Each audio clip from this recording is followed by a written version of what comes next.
এক যুবক এসে বললেন, ইয়া রাসূলুল্লাহ ইযান লি বিযিনা, হে নবী আপনি আমাকে জিনার অনুমতি দিন, জিনার অনুমতি দিন। ফাআকবালাল কওমু আলাইহি ফাজাজারুহু মাহমাহ, সাহাবারা ধমকাতে লাগলো, এই বেয়াদব, লজ্জা শরমের মাথাকে কি বলো এগুলো তুমি নবীর সামনে, জিনার অনুমতি দাও। ওয়ালা তাকরাবুজ জিনা, আল্লাহ বলেন জিনার কাছেও যেও না, ব্যভিচারের কাছেও যেও না। তুমি নবীর সামনে এসে এই পাপের অনুমতি চাও? রাসূল সাল্লাল্লাহু আলাইহি ওয়াসাল্লাম কিছু বললেন না।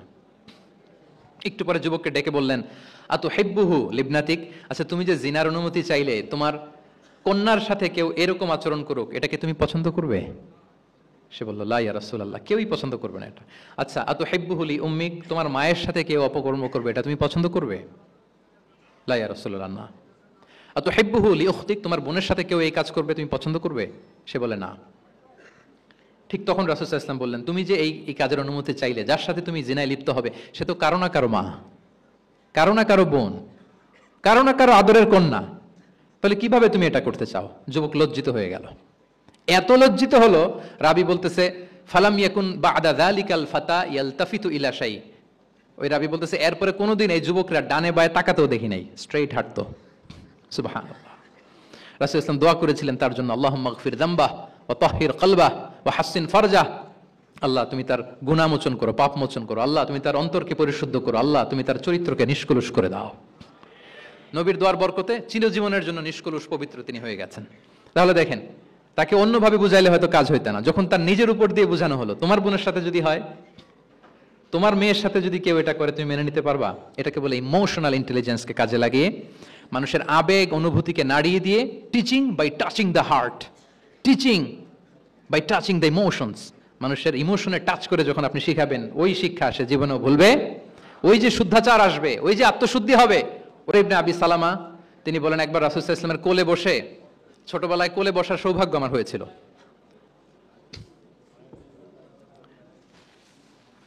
এবং আমাদেরকে খাবার দেয়া হলো, তো তিনি ছোট মানুষ, একবার এদিক থেকে খায় ওদিক থেকে খায়। রাসূল সাল্লাল্লাহু আলাইহি ওয়াসাল্লাম বললেন, ইয়া গোলাম, হে শিশু, সাম্মিল্লাহ, বিসমিল্লাহ বলো,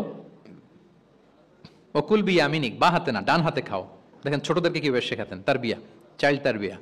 ওয়াকুল মিম্মা ইয়ালিক, তোমার সামনে যেটা আছে ওইটা খাও, এদিক থেকে ওদিক থেকে, চারদিক থেকে নিও না। রাবি বলেন যে ফামা জালা তিলকা তু'মাতু বাদু, উনি বলতেছেন এরপর থেকে আজীবন আমার খাওয়ার স্টাইল এটাই হয়ে গেছে। নবীর ওই কথা আমার কানে ঘন্টার মতো বাজে, খাওয়া শুরু করলেই আগে আমি বিসমিল্লাহ বলি, ডান হাত দিয়ে নেই, আর আমার সামনে যেটা আছে ওইটা থেকে খাওয়া শুরু করি। দেখেন চাইল্ড তারবিয়া কিভাবে করতেন। তাহলে এটিকেটস অফ হ্যাভিং ফুড কিভাবে খাবে রাসূল ইসলাম শিখালেন।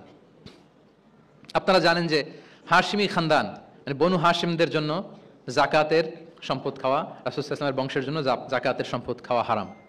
তো একবার জাকাতের সাদাকার খেজুর ছিল স্তূপ করা, রাসূল ইসলামের নাতি হাসান রাদিয়াল্লাহু তাআলা আনহু, ছোট্ট মানুষ, এসেই ওই খেজুর নিয়ে খেতে আরম্ভ করল। দূর থেকে রাসূল ইসলাম দেখে বললেন, কিখ কিখ ইরমি বিহা, কিখ কিখ মানে আমরা বাংলা যেটাকে ওয়াক্থু, ওয়াক্থু মানে থু মেরে ফেলে দাও, এটা বলে তিনি হাসান রাদিয়াল্লাহু তাআলা আনহুর মুখ থেকে খেজুরটা বের করলেন আর বললেন, আলা তা'লাম আন্না লা নাকুলু সাদাকা, মানে নানা ভাই, আদরের নানা ভাই, তুমি কি জানো না আমরা সাদাকার সম্পদ খেতে পারি না, তাড়াতাড়ি ফেলে দাও। মুখ থেকে টেনে যে খেজুরটা নিয়েছিলেন হাসান রাদিয়াল্লাহু তাআলা আনহু, সেটাকে রাসূল সাল্লাল্লাহু আলাইহি ওয়াসাল্লাম বের করে দিলেন।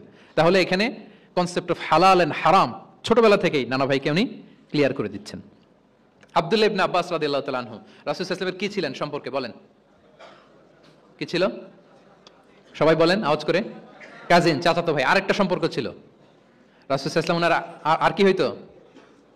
খালু মাইমুনা বিনতুল হারিস রাদিয়াল্লাহু তাআলা আনহা, তিনি ছিলেন আব্দুল্লাহ ইবনে আব্বাসের খালা। আর যেহেতু রাসূল ইসলাম বিয়ে করেছিলেন, ফলে রাসূল ইসলাম ওনার সম্পর্কের আরেক সম্পর্কে কি হয়? খালু। তো উনি খুব ছোট ছিলেন, এত ছোট যে রাসূল ইসলাম যখন ইন্তেকাল করেন তখন ওনার বয়স ছিল 13। আব্দুল্লাহ ইবনে আব্বাসের বয়স তখন কত? 13। তো ফলে ছোট মানুষ প্রায় খালার বাসায় রাতে থাকতো এবং রাসূল ইসলামের আশেপাশে ঘুমাতো। একবার রাসূল ইসলাম ওয়াশরুম করতে গেলেন দূরে, এবং রাসূল ইসলামের অভ্যেস ছিল ওয়াশরুম সেরে এসেই অজু করতেন। তো উনি এসে দেখে ওনার অজুর পাত্রে কে যেন পানি রেখে দিচ্ছে। জিজ্ঞেস করলেন কে রেখেছে? বলা হলো যে আব্দুল্লাহ ইবনে আব্বাস রেখেছে। রাসূল ইসলাম এত খুশি হলেন যে এখন যে আমার এটা দরকার, ছোট্ট আব্দুল্লাহ এটা বুঝে ফেললো। উনি ওনাকে জড়িয়ে ধরে একটা দোয়া করলেন, আল্লাহুম্মা আল্লিমহুল কিতাব, আল্লাহুম্মা ফাক্কিহু ফিদ্দীন ওয়া আল্লিমহু তা'বীল, আল্লাহ আপনি আব্বাসকে কিতাবের জ্ঞান শিক্ষা দেন। এবং এই দোয়ার বরকতে উনি রাইসুল মুফাসসিরিন হয়েছেন। এই পৃথিবীতে যত মুফাসসির আসবে সব মুফাসসিরদের সম্রাট হচ্ছে আব্দুল্লাহ ইবনে আব্বাস রাদিয়াল্লাহু তাআলা আনহু। আচ্ছা, উনি কি শিখাতেন, কিভাবে শিখাতেন? তাহাজ্জুদের সময় রাসূল ইসলাম নামাজে দাঁড়ালেন, আব্দুল্লাহ ইবনে আব্বাস এসে রাসূল সাল্লাল্লাহু আলাইহি ওয়াসাল্লামের বাম দিকে দাঁড়ালেন। ছোট মানুষ ভাবছে আমিও যে নামাজ পড়ি। আচ্ছা বলেন তো, যদি দুইজন হয় নামাজে, একজন ইমাম আর একজন মুসল্লি, মুসল্লি ইমামের কোন দিকে দাঁড়াবে? কিন্তু আব্দুল্লাহ ইবনে আব্বাস দাঁড়াইছে কোন দিকে? বাম দিকে, কারণ উনি ব্যাপারটা জানেন না। তখন রাসূল সাল্লাল্লাহু আলাইহি ওয়াসাল্লাম কি করলেন? হাত দিয়ে টেনে পিছন দিয়ে এনে ডান দিকে নিয়ে আসলেন। তাহলে রুলিংস অফ সালাতের সুন্নাহ কি, কিভাবে দাঁড়াতে হবে, এটা তিনি শিখালেন ছোট্ট আব্বাসকে, আব্দুল্লাহ ইবনে আব্বাসকে। এরকম অসংখ্য হাদিস আপনি সিরাতের পরতে পরতে, হাদিসের পরতে পরতে পাবেন, যে বাচ্চাদেরকে, শুধু যে যুবকদেরকে, তরুণদেরকে রাসূল সাল্লাল্লাহু আলাইহি ওয়াসাল্লাম শিখিয়েছেন এমনটা না, বরং শিশুদেরকেও শিখিয়েছেন। এইভাবে রাসূল সাল্লাল্লাহু আলাইহি ওয়াসাল্লাম এমন এক শিক্ষা পদ্ধতি আমাদের জন্য উপহার দিয়েছেন, যেটার মধ্য দিয়ে তিনি শ্রেষ্ঠতম প্রজন্ম, the best generation ever on earth, যেটা আমি শুরুতে বলেছি, এবং তার ধারাবাহিকতা এর পরের প্রজন্মকেও শ্রেষ্ঠ প্রজন্ম বলা হয়েছে। এর পরের প্রজন্ম, তিনটা জেনারেশন এই শিক্ষার, এই ওহির জ্ঞানের শিক্ষার ছোঁয়ায় তারা শ্রেষ্ঠ প্রজন্ম হয়েছে রাসূল সাল্লাল্লাহু আলাইহি ওয়াসাল্লামের এই শিক্ষা পদ্ধতির মধ্য দিয়ে। তাহলে সম্মানিত সুধী, আর লম্বা চূড়া আমি করতে চাই না, অনেক লম্বা সময় আমাদের অনেক বোনরা আমি দেখতে পাচ্ছি ওনারা জায়গাও পাননি, দাঁড়িয়ে দাঁড়িয়ে পুরো 1.5 ঘন্টা আলোচনা শুনেছেন। আমাদের অনেক ভাইরা 1.5 ঘন্টা যাবত আপনারা শুনেছেন। আমি একটু সামারি করি, 1 মিনিটে সামারি করে আমরা ক্লোজ করব। আমরা যদি সামারি করি যে রাসূল সাল্লাল্লাহু আলাইহি ওয়াসাল্লামের শিক্ষা পদ্ধতিটা কেমন ছিল, তাহলে বলতে হবে যে এটা উৎসাহমূলক ছিল, আশাব্যঞ্জক, মানে মানুষের, যেটা মানুষকে আশাবাদী করে তোলে, হপফুল বানায়। এটা মানুষকে কি বানায়? সবাই বলেন কি বানায়? হপফুল, আশাবাদী, কনফিডেন্ট বাড়ায়, ইন্সপায়ারিং ছিল এটা। এটা কল্যাণকামিতায় ভরপুর ছিল, ওয়েল উইশিং ছিল।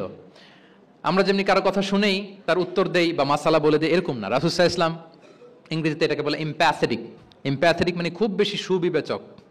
He not only listened to the suffering of others, he used to feel it. তিনি ফিল করতেন। একজন এসে বলতেছে যে আমার এই সমস্যা, এটার এখন আমি কি করব? আমি জাস্ট বললাম এটার ইসলামী সমাধান এটা হচ্ছে একটা। রাসূল ইসলাম এরকম না, যে বলতেছে তার কষ্টটা তিনি ফিল করার চেষ্টা করতেন, ফিল করে তখন তাকে গাইডলাইন দিতেন।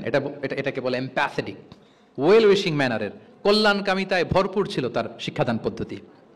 পরামর্শমূলক ছিল, যেখানে মেন্টরিং ছিল, কাউন্সেলিং ছিল। মানে শুধু টিচার হলে এটার আউটপুট একটা, কিন্তু if you work like a mentor, আপনি আপনার শিক্ষার্থীদেরকে মেন্টরিং করতেছেন, তাদেরকে কাউন্সেলিং করতেছেন, এটার আউটপুট হবে অন্যরকম। রাসূল সাল্লাল্লাহু আলাইহি ওয়াসাল্লাম he worked as a mentor and counsellor for the সাহাবা। সুবহানাল্লাহ। রাসূল সাল্লাল্লাহু আলাইহি ওয়াসাল্লামের দেওয়ার শিক্ষাটা ছিল বেসিক্যালি অ্যাডভাইজারি। আমরা মাঝে মাঝে অ্যাডভাইজারি নেই, দেখবেন বড় বড় নেতা লক্ষ লক্ষ টাকা বেতন দিয়ে অনেক বড় বড় উপদেষ্টা রাখে, তারা বিভিন্ন ধরনের অ্যাডভাইস দেয়। রাসূল সাল্লাল্লাহু আলাইহি ওয়াসাল্লাম এই সার্ভিসটা সাহাবাদেরকে দিতেন। ওনার শিক্ষাটা ছিল অংশগ্রহণমূলক, মানে এঙ্গেজমেন্ট ছিল। একতরফা আমি বলে গেলাম অথবা একতরফা ওরা বলে গেল, এরকম না। জিজ্ঞেস করতেন, শুনতেন, শোনাতেন, প্রশ্ন করতেন, প্রশ্নের পিঠে প্রশ্ন ছড়ে দিতেন। ইন্টারেক্টিভ ছিল, পার্টিসিপেটরি ছিল, অংশগ্রহণমূলক। এটাকে আমরা, মানে ক্লাসিক স্কলাররা যেটাকে বলে সোহবা, কি বলে? আমরা বলি না যে সোহবতের বড় প্রয়োজন? রাসূল সাল্লাল্লাহু আলাইহি ওয়াসাল্লামের সোহবতে মূলত ওনারা নলেজটা অর্জন করেছিলেন। পার্টিসিপেটরি ছিল, এঙ্গেজমেন্ট ছিল। এবং আমরা উল্লেখ করেছি যে Q&A বেস ছিল, প্রশ্নোত্তরমূলক, ওরাল ছিল, যৌক্তিক ছিল, রেশনাল, রিজনিং শিখাতেন। কেন এটা হালাল, কেন হারাম, কেন এটা ডুজ এন্ড কেন এটা ডোন্টস, এটা রাসূল সাল্লাল্লাহু আলাইহি ওয়াসাল্লাম বলেছেন। এবং he used to prioritise the youth in training and grooming. বিশেষ করে বয়স্ক সাহাবাদের থেকে যুবকদেরকে বেশি প্রায়োরিটি দিতেন তালিমের ক্ষেত্রে, তারবিয়ার ক্ষেত্রে, কারণ তারাই উম্মাহকে লিড দেবে। তারাই কি উম্মাহকে লিড দেবে। এই যে এখানে যারা বসে আছেন, আমার তো মনে হয় বয়স 25 থেকে 30, এর আগেই বেশিরভাগ। সো আপনাদেরকে লিড দিতে হবে আগামীর বাংলাদেশে, ঠিক কি না? এজন্য রাসূল সাল্লাল্লাহু আলাইহি ওয়াসাল্লাম বাছাই করে করে কোন সাহাবীর কি ধরনের যোগ্যতা আছে এবং ইসলামের জন্য এটা কিভাবে কাজে লাগতে পারে, ওইভাবে সাহাবীদেরকে তিনি গাইড করতেন। এবং সেটার ফলাফল তো আমরা দেখেছি, খয়রুল কুরুনি কারনি সুম্মাল্লাযীনা ইয়ালুনাহুম সুম্মাল্লাযীনা ইয়ালুনাহুম। এই ওহির জ্ঞানের স্পর্শে, এই শিক্ষার, এই তালিমের স্পর্শে তারা শ্রেষ্ঠ প্রজন্ম হয়েছেন। এবং তার পরের প্রজন্ম, তিনটা প্রজন্মকে তিনি শ্রেষ্ঠ প্রজন্ম বলে ঘোষণা দিয়েছেন। তো হে উবাই, হে ইয়া আবাল মুনজির, তুমি কি জানো কোরআনের সর্বশ্রেষ্ঠ আয়াত কোনটা? তিনি বললেন যে আয়াতুল কুরসি। এটা শুনে রাসূল সাল্লাল্লাহু আলাইহি ওয়াসাল্লাম খুব খুশি হলেন। খুশি কি করলেন? ফাদারাবা ফি সদরি, তিনি বললেন যে তিনি আমার বুকে একটা আলতো চাপড় দিলেন। এটা ভালোবাসার আলতো চাপড়, এরকম উৎসাহ দেওয়ার জন্য, যে শাবাশ। আমরা মাঝে পিঠে কাউকে আলতো চাপড় দিয়ে কি বলি? ব্রেভো, শাবাশ, মাশাআল্লাহ, এগুলো বলি না? রাসূল সাল্লাল্লাহু আলাইহি ওয়াসাল্লাম বুকে আলতো চাপড় দিয়ে বললেন, ওয়াল্লাহি লিয়াহনিকাল ইলমু আবাল মুনজির, তোমার ইলম, তোমার জ্ঞান কল্যাণময় হোক হে আবাল মুনজির, মোবারক হোক তোমার জন্য তোমার ইলম, may knowledge be pleasant for you, তোমার জ্ঞানটা বরকতময় হোক, কল্যাণময় হোক। তাহলে তিনি যখন সঠিক উত্তর দিতে পারলেন, রাসূল সাল্লাল্লাহু আলাইহি ওয়াসাল্লাম খুশি হয়ে বুকে আলতো চাপড় দিয়ে তার প্রশংসা করলেন, তার জন্য দোয়া করলেন। রাসূল সাল্লাল্লাহু আলাইহি ওয়াসাল্লাম এভাবে উৎসাহ দিতেন। এতে করে কি হয়? শিক্ষার্থীদের কনফিডেন্ট বাড়ে। কি হয়? যে স্যার যখন আমাকে এত কিছু বলতেছে তাহলে নিশ্চয়ই আমি কিছু একটা ভালো কিছু করছি, আমাকে দিয়ে কিছু একটা হবে, আমাকে দিয়ে। আমরা অনেক সময় ভুল করে বলে ফেলি যে তোকে দিয়ে কিছুই হবে না, বলে ফেলি না? এতে হয় কি, কনফিডেন্ট কমে যায়। মা বাবারাও এটা করে যে তুই কিছুই পারবি না, তোকে দিয়ে কিছুই হবে না। বাংলাদেশে একটা বিখ্যাত কথা আছে, ওই যে ছেলে মেয়ে এ প্লাস না পেলে পাশের বাড়ির কেউ পেলে বলে যে ওর পা ধোয়া পানি খা। কি বলে? তুই এ প্লাস পাইলি না, ওই দেখ ওই বাড়িতে পেয়ে গেল, ওর কি খা? পা ধোয়া পানি খা। তো আসলে এতে কি হয়, কনফিডেন্স কমে যায় ছেলে মেয়েদের। এটা যেন আমরা না বলি, বরং ওদেরকে ইন্সপায়ার করতে হবে, হ্যাঁ, উৎসাহিত করতে হবে, প্রশংসা করতে হবে। সাহাবীদের ভালো কিছু দেখলে সঠিক উত্তর তারা দিতে বলে রাসূল ইসলাম এভাবে প্রশংসা করতেন। আচ্ছা গেল, এটা একটা পদ্ধতি। আরেকটা হচ্ছে কোনো গুরুত্বপূর্ণ জিনিসকে এমফাসাইজ করার জন্য রাসূল ইসলাম রেপিটেশন করতেন, তাকরার করতেন। গুরুত্বপূর্ণ জিনিসকে তিনি 3 বার উল্লেখ করতেন, তাকরার করতেন। আত্তাকওয়া হাহুনা, আত্তাকওয়া হাহুনা, আত্তাকওয়া হাহুনা ওয়া ইউশিরু ইলা সাদরিহি সালাসা মাররাত। তাকওয়া এখানে, এখানে, এখানে 3 বার। একবার বললেই তো হয়ে যায়, 3 বার কেন বলেন? এটা গুরুত্বপূর্ণ, ভেরি ইম্পর্টেন্ট ইস্যু। গুরুত্ব বোঝানোর জন্য এমফাসাইজ করতে যে তিনি কোনো জিনিসকে কয়বার বলতেন? 3 বার। বিদায় হজের ভাষণ যখন দিলেন, ভাষণ দেয়া শেষ, এবার বলতেছে আল্লাহুম্মা হাল বাল্লাগতু, আল্লাহুম্মা হাল বাল্লাগতু, আল্লাহুম্মা হাল বাল্লাগতু, আল্লাহুম্মা ফাশহাদ। 3 বার বললেন যে আল্লাহ আমাকে যা পৌঁছাতে বলেছেন, হে মহাসমাবেশ তোমরা বলো আমি কি পৌঁছাতে পেরেছি? আমি কি ঠিকঠাক পৌঁছালাম? আমি কি সব তোমাদেরকে বলেছি? সাক্ষ্য দাও, সাক্ষ্য দাও। সবাই বলল ইয়া রাসূলুল্লাহ, আল্লাহ যেমনটি বলেছেন সব আপনি আমাদের কাছে পৌঁছে দিয়েছেন, কিছু লুকোচুরি করেন নাই, কিছু লুকান নাই। তাহলে 3 বার জানতে চাইলেন, কয়বার? হ্যাঁ, এটা রাসূল সাল্লাল্লাহু আলাইহি ওয়াসাল্লামের একটা গুরুত্বপূর্ণ অভ্যাস ছিল, যে যেটাকে তিনি এমফাসাইজ করতে চাইতেন, যেটা গুরুত্বপূর্ণ কোনো বিষয় এটাকে তিনি রিপিট করতেন বারবার, সাধারণত 3 বার। সাধারণত কয়বার? তাহলে গুরুত্বপূর্ণ জিনিসগুলো আমরা বারবার বলবো যাতে আমাদের শিক্ষার্থীরা সহজে সেটা মুখস্থ করে ফেলতে পারে। আচ্ছা, আবার রাইডিং শেয়ারের আর একটা ঘটনা। মুআয ইবনে জাবাল রাদিয়াল্লাহু তাআলা আনহু, উনি একবার রাসূল সাল্লাল্লাহু আলাইহি ওয়াসাল্লামের সাথে বাহনের পেছনে ছিলেন, হয়তো উট। কুনতু রিদফান নবী, মুআয ইবনে জাবাল বলেন আমি রাসূল সাল্লাল্লাহু আলাইহি ওয়াসাল্লামের পেছনে একবার বসা ছিলাম। তো তখন হঠাৎ করে রাসূল সাল্লাল্লাহু আলাইহি ওয়াসাল্লাম আমাকে ডাক দিলেন। রাসূল সাল্লাল্লাহু আলাইহি ওয়াসাল্লাম সামনে, মুআয ইবনে জাবাল পেছনে। হঠাৎ ডেকে বললেন ইয়া মুআয ইবনে জাবাল, হে মুআয ইবনে জাবাল। তো তিনি বললেন খুব বিনয়ের সাথে, কুলতু লাব্বাইকা রাসূলুল্লাহি ওয়া সাআদাইক, মানে হে আল্লাহ রাসূল আমি হাজির, আমি প্রস্তুত। হে আল্লাহ রাসূল আপনি খালি অর্ডার করেন, বান্দা হাজির। আমরা এরকম বলি না মাঝে মাঝে বাংলায়, কি বলি? বান্দা হাজির, মানে আমি আছি আপনার খেদমত, আপনি বলেন। তো রাসূল সাল্লাল্লাহু আলাইহি ওয়াসাল্লাম বললেন ইয়া মুআয ইবনে জাবাল লাব্বাইকা রাসূলুল্লাহি ওয়া সাআদাইক, ইয়া রাসূলুল্লাহ আমি হাজির। কিন্তু রাসূল সাল্লাল্লাহু আলাইহি ওয়াসাল্লাম কিছু বলেন না, কিছুই বলেন না। আবার যাচ্ছে, উট যাচ্ছে যাচ্ছে যাচ্ছে, কয়েক মিনিট পরে আবার ডাক দিলেন ইয়া মুআয ইবনে জাবাল, হে মুআয। উনি একই কথা, লাব্বাইকা রাসূলুল্লাহ সাআদাইক, হে আল্লাহ রাসূল আমি হাজির, উপস্থিত। আবার ইয়া মুআয ইবনে জাবাল, হে মুআয। তিনি একই কথা বললেন লাব্বাইকা রাসূলুল্লাহ, 3 বার বললেন। 3 বার মুআয ইবনে জাবাল একই উত্তর দিলেন। তার মানে ওনার আগ্রহটা বাড়াচ্ছেন। রাসূল সাল্লাল্লাহু আলাইহি ওয়াসাল্লাম একটা গুরুত্বপূর্ণ কথা বলবেন, এই কথাটা শোনানোর জন্য মুআয ইবনে জাবালের উনি কি করতেছেন? ভেতর থেকে কথা বুঝতেছেন আমার সবাই, আগ্রহটা আরো বাড়াচ্ছেন, আরো বাড়াচ্ছেন।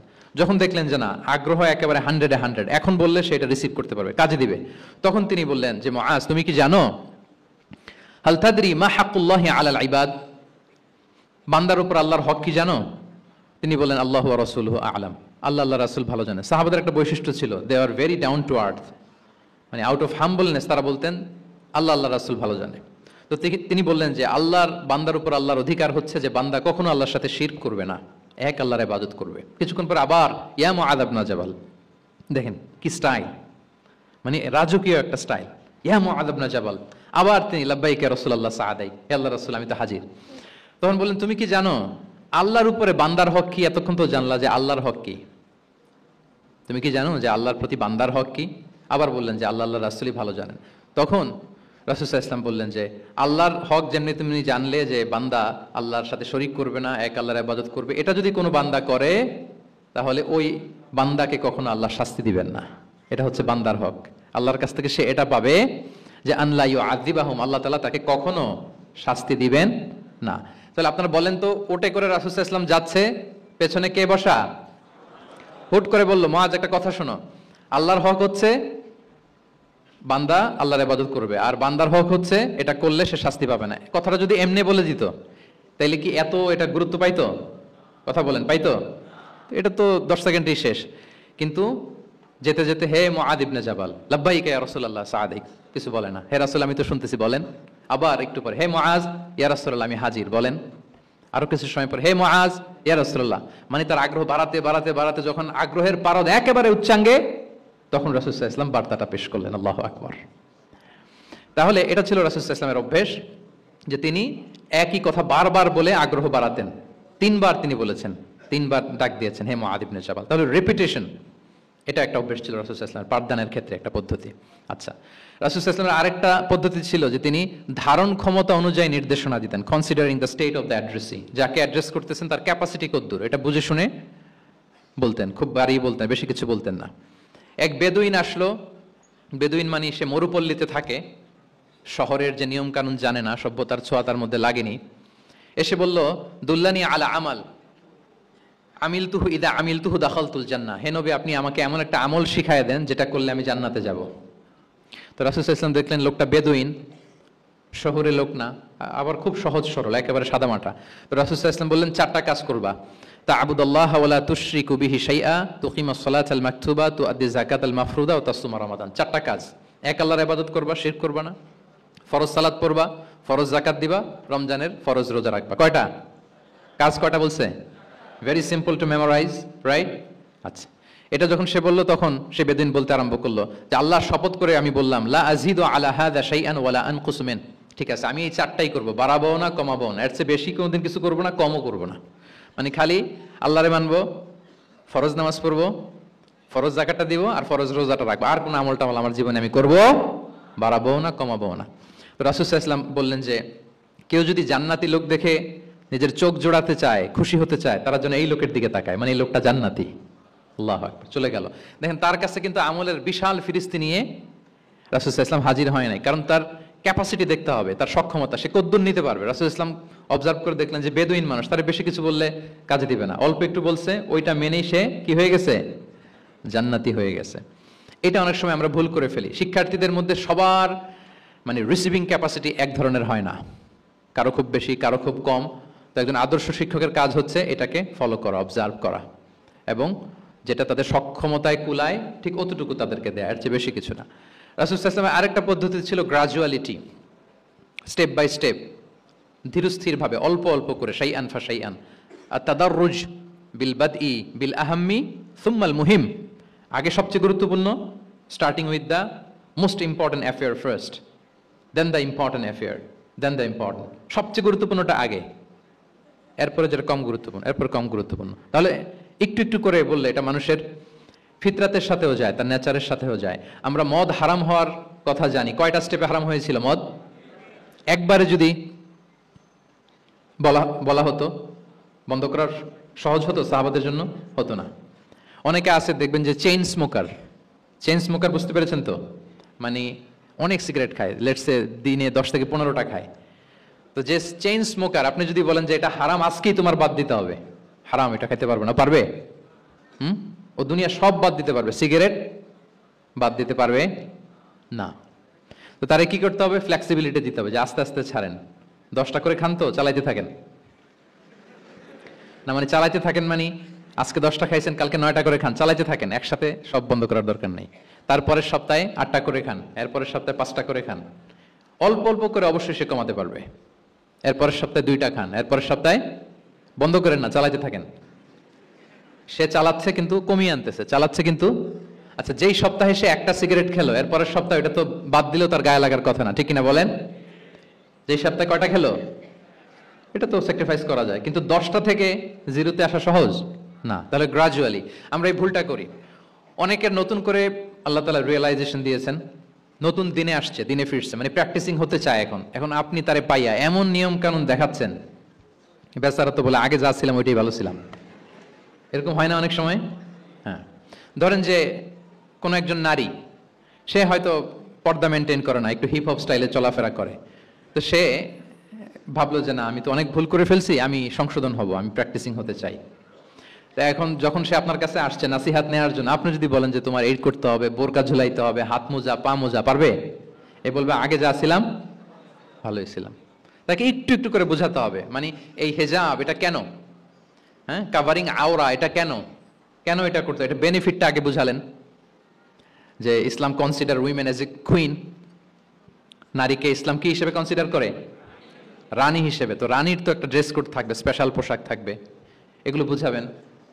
সে যাতে একটু নিজেকে গুছিয়ে চলে, শুরুর দিকে আপনি এই বার্তা দিতে পারেন যে একটু গুছিয়ে চলতে হবে। এরপর একটু শালীন পোশাকে যেন সে অভ্যস্ত হয়, এটা বললেন। সে যখন শালীন পোশাকে অভ্যস্ত, তারপরে হেজাবের ফজিলত বললেন, সে যেন হেজাব পরে। যখন সে হেজাব পরে, এরপরে তাকে নেকাবের কথা বললেন। এইভাবে আস্তে আস্তে তাকে বোঝাতে হবে। কিন্তু একবারে যদি সব চাপিয়ে দেন, বলেন তো আওয়াজ করে, সে কি ওটা রিসিভ করতে পারবে? কারণ এই যে গ্রাজুয়ালিটি আর তাদাররুজ, এই সিস্টেমটা আপনি ভায়োলেট করেছেন, করেন নাই। মুআদ ইবনে জাবাল রাদিয়াল্লাহু তাআলা আনহুকে আল্লাহ রাসূল সাল্লাল্লাহু আলাইহি ওয়াসাল্লাম তিনি ইয়ামানের গভর্নর করে পাঠিয়েছেন, ইয়ামানের গভর্নর। তো পাঠানোর আগে he was explaining a teaching guideline to his fellow সাহাবা। ওনাকে শিখাইতেছেন, তুমি যে যাবা মুআল্লিম হিসেবে, গভর্নর হিসেবে, কিভাবে দাওয়াতটা দিবে আগে শোনো। তিনি মুআদ ইবনে জাবালকে বললেন, ইন্নাকা তা'তি কওমান মিন আহলিল কিতাব। হে মুআজ, জেনে রাখো, এমন একটা এলাকায় তোমাকে পাঠাচ্ছি, তারা কিন্তু আহলে কিতাব, মানে তারা হচ্ছে জুইশ এন্ড খ্রিস্টান কমিউনিটি, দে আর নট মুসলিম, তারা কিন্তু ইহুদি খ্রিস্টান ওখানে। সো তুমি কিভাবে দাওয়াত দিবা? ফাদউহুম ইলা শাহাদাতি আন লা ইলাহা ইল্লাল্লাহ আনা মুহাম্মাদুর রাসূলুল্লাহ। প্রথমে তাওহীদের দাওয়াত দিবা। আওয়াজ করে বলেন, প্রথমে দাওয়াত হবে কিসের? তাওহীদের। ফা ইনহুম আতাউ লিযালিক, বাক্যটা খেয়াল করেন, যখন তারা এটা মেনে নেবে, এটাতে অভ্যস্ত, তারপর তুমি দাওয়াত দিবা যে আল্লাহ প্রতিদিন 5 ওয়াক্ত সালাত ফরজ করেছেন। কয় ওয়াক্ত? 5 ওয়াক্ত সালাত। আচ্ছা, ফা ইনহুম আতাউ লিযালিক, যখন তারা 5 ওয়াক্তে সালাতে অভ্যস্ত হবে, তখন বলবা যে আল্লাহ তাআলা ধনীদের উপর যাকাত ফরজ করেছেন। ফা ইনহুম আতাউ লিযালিক, যখন ওইটা মানবে, এরপরে বলবা রমজানের রোজা ফরজ করেছেন। সুবহানাল্লাহ, সুবহানাল্লাহ, আল্লাহু আকবার। তাহলে ধাপে ধাপে দেখেন, এই যে টিচিং গাইডলাইন তিনি দিচ্ছেন ওনার ফেলো সাহাবাকে, ফেলো ক্যাম্পেনিয়নকে, যে তুমি ইয়ামানে যে একবারে সব বিধান তুমি যা জানো, মনে করো না যে সবাই ওইটা মানবে। তারা জুইশ, তারা খ্রিস্টিয়ান, একটু একটু করে তাদেরকে দাওয়াত দিতে হবে। তাহলে গ্রাজুয়ালিটি, পাঠদান পদ্ধতির একটা অন্যতম বিষয় হচ্ছে কি গ্রাজুয়ালিটি, মানে ধাপে ধাপে, ধীরে ধীরে, অল্প অল্প করে বোঝানো। আচ্ছা, রাসূল সাল্লাল্লাহু আলাইহি ওয়াসাল্লাম মাঝে মাঝে কোনো কথার গুরুত্ব বোঝানোর জন্য শপথ করতেন, drawing attention by making oath, শপথ করে কথার গুরুত্ব বোঝাতেন। তিনি বলতেন, ওয়াল্লাহি ইন্নী লা আস্তাগফিরুল্লাহ ওয়া আতুবু ইলাইহি ফিল ইয়াউমি আকসারা মিন ৭০ মাররা। আল্লাহর শপথ, আমি নবী প্রতিদিন ৭০ বারেরও বেশি তওবা ইস্তেগফার করি। কয়বারেরও বেশি? ৭০ বার। এই কথাটার তাওবা ইস্তেগফারের গুরুত্ব বোঝাতে যে তিনি শুরুতে বলেছেন ওয়াল্লাহি, আল্লাহর শপথ। এরকম অনেক হাদিসে পাওয়া যায়, তিনি বলেছেন ওয়াল্লাযী নাফসু মুহাম্মাদিন বিয়াদিহি, ওই সত্তার শপথ যার হাতে মুহাম্মাদের আত্মা। আবার মাঝে মাঝে বলেছেন ওয়াল্লাযী নাফসি বিয়াদিহি, ওই সত্তার শপথ যার হাতে আমার আত্মা। এভাবে বলে তিনি কথা শুরু করেছেন। যখন তিনি এরকম শপথ করতেন, তখন কথার গুরুত্ব বোঝা যেত। কি বোঝা যেত? গুরুত্ব বোঝা যেত। তাহলে শপথ করে মাঝে মাঝে তিনি জিনিস বোঝাতেন। আচ্ছা, আমরা আমাদের বিভিন্ন প্রেজেন্টেশন বা লেকচার বোঝানোর জন্য অনেক মিনস ইউজ করি না? আল ওয়াসাইল তালিমিয়া, এটাও কিন্তু রাসূল সাল্লাল্লাহু আলাইহি ওয়াসাল্লাম করতেন। আমরা কি কি করি? আমি তো জানি না আপনাদের আইএসসিতে ক্লাসরুমগুলো কেমন। নিশ্চয়ই সেখানে বোর্ড আছে। কি আছে? হোয়াইট বোর্ড নাকি নাকি ডিজিটাল বোর্ড? আচ্ছা, ডিজিটাল বোর্ডে যাননি আপনারা, আস্তে আস্তে যাবেন। হোয়াইট বোর্ডে তো আছেন। হোয়াইট বোর্ডে কি দিয়ে লেখা হয়? মার্কার। আচ্ছা, প্রেজেন্টেশন স্লাইড মাঝে মাঝে ইউজ করেন না? বা টিচার করে কিনা? তো সেটা কিভাবে করে? মাইক্রো প্রজেক্টর দিয়ে করে। এগুলো হচ্ছে আল ওয়াসাইল তালিমিয়া। তো রাসূল সাল্লাল্লাহু আলাইহি ওয়াসাল্লামের সময় তো এই স্লাইডও ছিল না, ডিজিটাল বোর্ডও ছিল না, হোয়াইট বোর্ডও ছিল না, হ্যাঁ, মার্কার ছিল না, ওইরকম কিছু ছিল না। তো উনি কি ইউজ করতেন? উনিও চমৎকার চমৎকার কিছু মাধ্যম ইউজ করতেন, আপনারা শুনলে অবাক হবেন। আপনাদের মনোযোগ আছে তো সবার, না?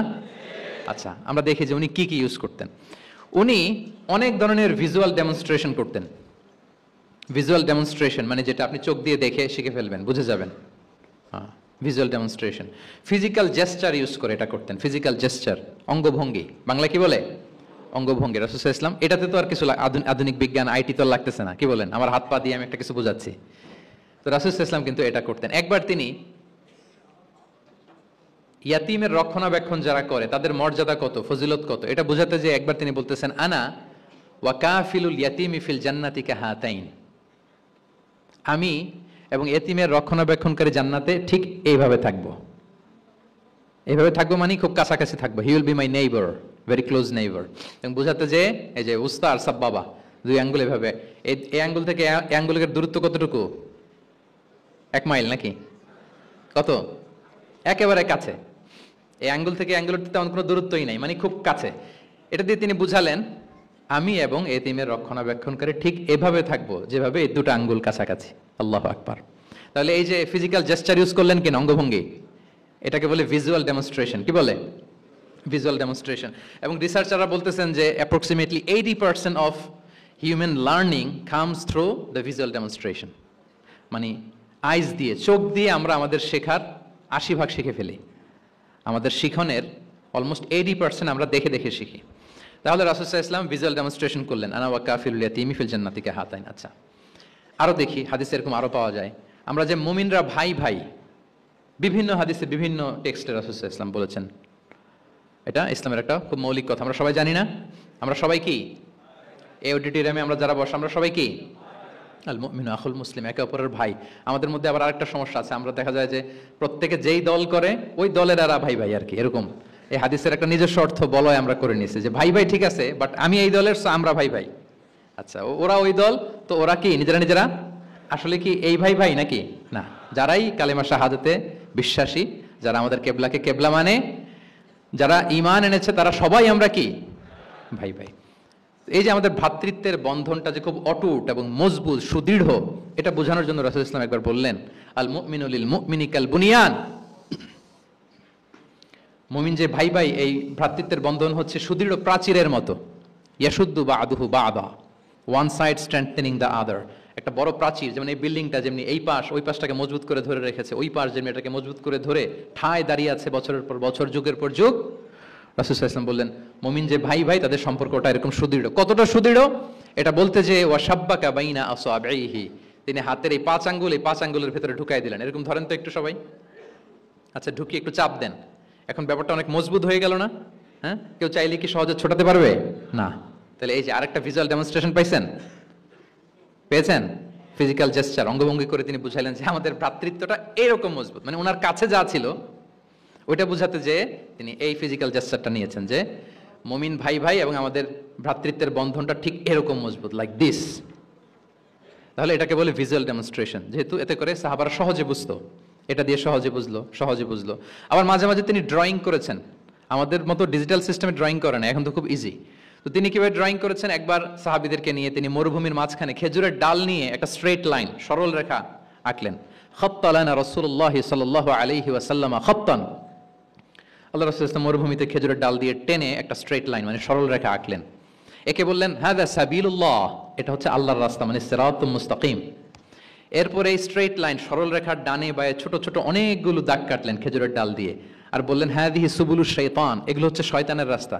ফি কুল্লি সাবিলিন শাইতান, এই প্রত্যেকটা রাস্তায় একটা করে শয়তান থাকে, সে তার শয়তানি কাজের হাতছানি তোমাদের দেয়। তাহলে খেজুরের ডাল দিয়ে একটা স্ট্রেট লাইন সরল রেখা করে বললেন এটা সিরাতুল মুস্তাকিম সাবিলুল্লাহ, আর ডানে বায়ে ছোট ছোট দাগ কেটে বললেন এগুলো হচ্ছে সাবিলুশ শয়তান। ওই পথে, শয়তানের হাতছানি দেয়া পথে কবু যাওয়া যাবে, বরং সিরাতুল মুস্তাকিমে থাকা লাগবে। তাহলে এই যে ভিজুয়াল ডেমনস্ট্রেশন ব্যাপারটা ক্লিয়ার হয়েছে না? কাফিলুল ইয়াতীমি কাহাতাইন শাব্বাকা বাইনা আসাবিহি খাত্তালানা রাসূল সাল্লাল্লাহু আলাইহি ওয়াসাল্লাম খাত্তান। তাহলে এভাবে ওনার সাধ্যের নাগালে যা যা ছিল সাহাবাদেরকে আরো বুঝাতে ভালো করে, হ্যাঁ, to clarify the issue, to visualise the matter, রাসূল সাল্লাল্লাহু আলাইহি ওয়াসাল্লাম এগুলোর ব্যবহার করেছেন। আচ্ছা, এরপর মাঝে মাঝে সাহাবীদের মস্তিষ্কের যাতে ব্যায়াম হয়, শিক্ষার্থীর কল্পনার জগতে কোনো কিছু চিত্রায়িত করা, এতে করে মস্তিষ্কের ব্যায়াম হয় আর কি, to enhance the power of imagination, আপনার ইমাজিনারি পাওয়ারকে ডেভেলপ করবার জন্য। রাসূল ইসলাম হাদিসে এরকম অনেক কথা বলেছেন, তোমরা একটু ভাবো তো, এরকম হইলে কেমন হয়, এমন হইলে কেমন হয়, তেমন হইলে কেমন হবে। এই কথাগুলো যখন বলতেন সাহাবারা ভাবনার জগতে হারিয়ে যেত, ভাবতেন, কল্পনার রাজ্যে হারিয়ে যেতেন, ওনাদের মস্তিষ্কের ব্যায়াম হতো, তাদের যে ইমাজিনেশনের যে পাওয়ার এটা ডেভেলপ করতো, এমনটা পাওয়া যায়। রাসূল ইসলাম একবার বললেন আরাআইতুম লাউ আন্না নাহরান বিবাবি আহাদিকুম ইয়াগতাসিলু মিনহু কুল্লা ইয়াউমিন 5 মাররাতিন হাল ইয়াবকা মিন দারানিহি শাই।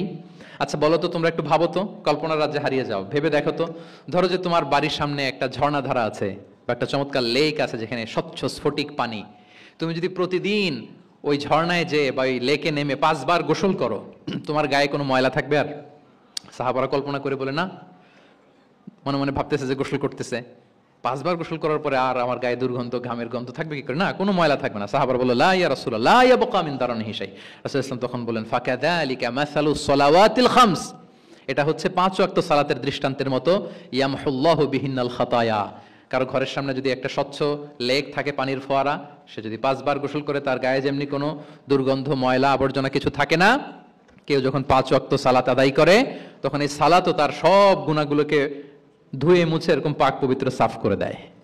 সুবহানাল্লাহ। বুঝে গেলেন যে সালাওয়াতুল খামস কিভাবে আমাদের পাপ মুছে ক্লিন করে, আমাদেরকে কিভাবে ক্লিনজিং করে, এটা সাহাবারা ইজিলি বুঝে গেলেন। তাহলে ভেবে দেখো তো, চিন্তা করো তো, এটা বলে বেসিকলি দ্য পাওয়ার অফ ইমাজিনেশনকে রাসূল সাল্লাল্লাহু আলাইহি ওয়াসাল্লাম এনহ্যান্স করার চেষ্টা করলেন। এভাবেও সাহাবাদেরকে তিনি মাঝে মাঝে বুঝাতেন। আচ্ছা, রাসূল সাল্লাল্লাহু আলাইহি ওয়াসাল্লাম মাঝে মাঝে দেখা যায় যে বিভিন্ন মেটাফোর, সহজ করে বুঝাতে যে রূপক অর্থবোধক শব্দের প্রয়োগ করতেন।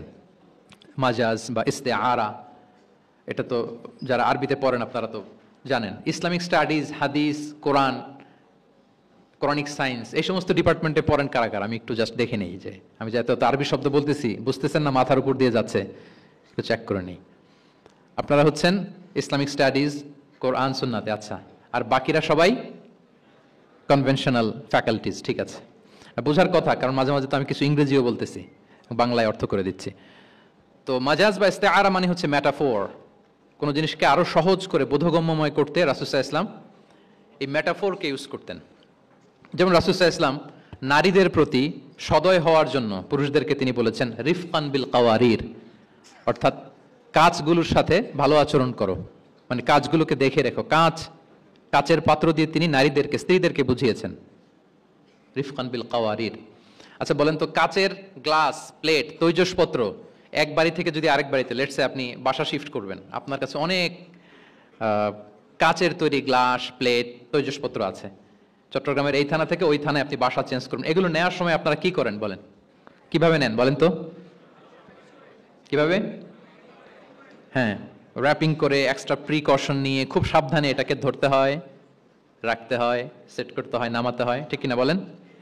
এটা বোঝাতে যে নারীদের সাথে কোমল আচরণ করো, সদয় আচরণ করো, এটা বোঝাতে যে রাসূল সাল্লাল্লাহু আলাইহি ওয়াসাল্লাম বলেছেন রিফকান বিল কাওয়ারির। একবার স্ত্রীরা, আমাদের আম্মা জানেরা রাসূল সাল্লাল্লাহু আলাইহি ওয়াসাল্লামের সাথে সফরে যাচ্ছেন, খুব সম্ভবত হজের সফরে।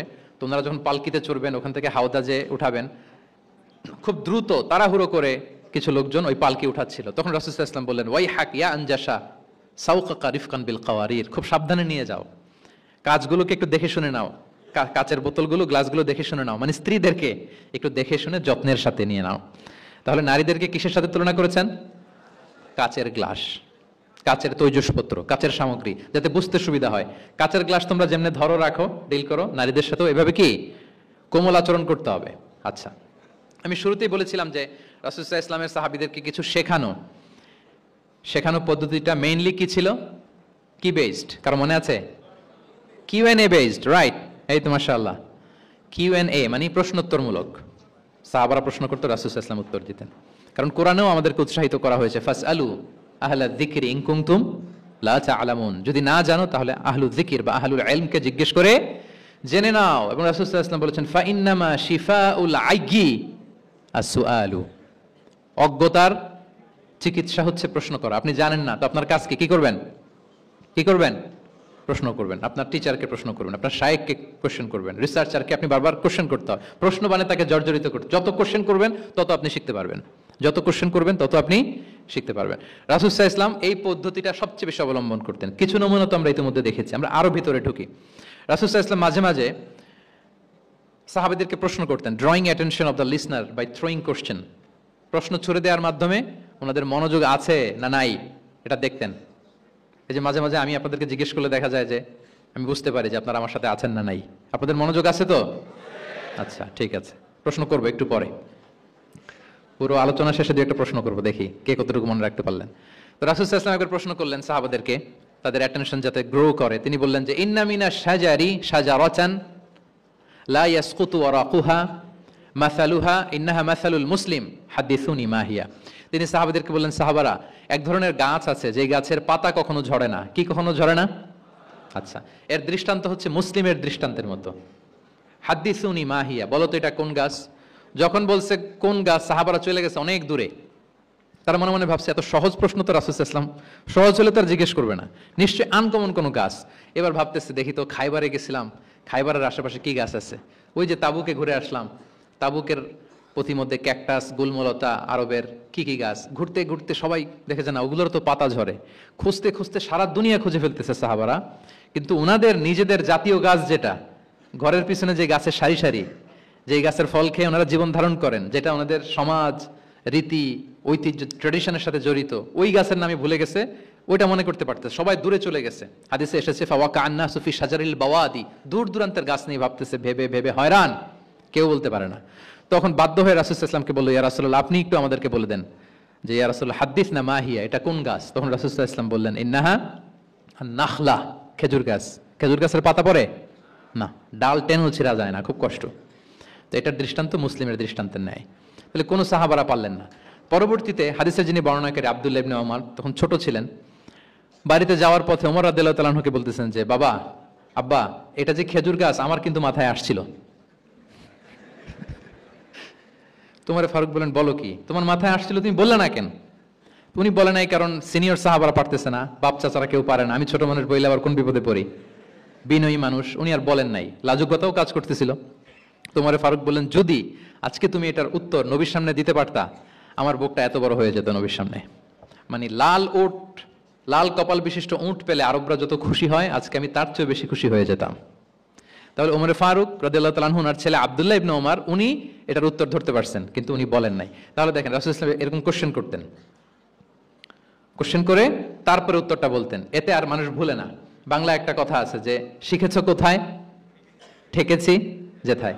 জিজ্ঞেস করছে পারি না, মনে আসে না, হঠাৎ করে যখন উত্তরটা বলে, এইটা যেরকম মনে থাকে আজীবন, অন্য কিছু থাকবে না। একটু যদি ঠেকে ঠেকে পারতেছি না, বুঝতেছি না, এরপর যখন বুঝাই দেওয়া হয়, ভালো করে শিখে নেই, এইটা আজীবন মনে থাকে ব্রেইনে। এই পদ্ধতিটা রাসূল সাল্লাল্লাহু আলাইহি ওয়াসাল্লাম অবলম্বন করতেন। প্রশ্ন করে অপারগ করে দিতেন, কেউ পারে না, এরপর রাসূল সাল্লাল্লাহু আলাইহি ওয়াসাল্লাম বুঝিয়ে বলতেন, সবার একেবারে ব্রেইনের মধ্যে, মস্তিষ্কে এটা গেঁথে যেত। তাহলে প্রশ্ন ছুটতেন। আচ্ছা, এরকম অনেক হাদিস আপনারা পাবেন রাসূল সাল্লাল্লাহু আলাইহি ওয়াসাল্লাম প্রশ্ন করে তারপরে উত্তর দিয়েছেন। আতাদরুনা মাল গীবা, তোমরা কি জানো গীবত কি? সাহাবারা বলে আল্লাহ রাসূল ভালো জানেন। যিকরাকা আখাকা বিমা ইয়াকরাহ, বলে দিলেন। আতাদরুনা মানিল মুফলিস, তোমরা কি জানো মুফলিস কে? এইভাবে প্রশ্ন করতে করতে সাহাবাদেরকে শিখাতেন। আচ্ছা, আল্লাহ রাসূল সাল্লাল্লাহু আলাইহি ওয়াসাল্লামের আরেকটা অভ্যাস ছিল প্রশ্নের পিঠে প্রশ্ন ছুড়ে দেওয়া। মানে কোন সাহাবী যদি প্রশ্ন করতো, রাসূল সাল্লাল্লাহু আলাইহি ওয়াসাল্লাম তো উত্তর দিয়ে জানিয়ে দিতেন। মাঝে মাঝে জানিয়ে না দিয়ে প্রশ্নের পিঠে আবার উনি কি করতেন? প্রশ্ন ছুড়ে দিতেন, এটাও পাওয়া যায়।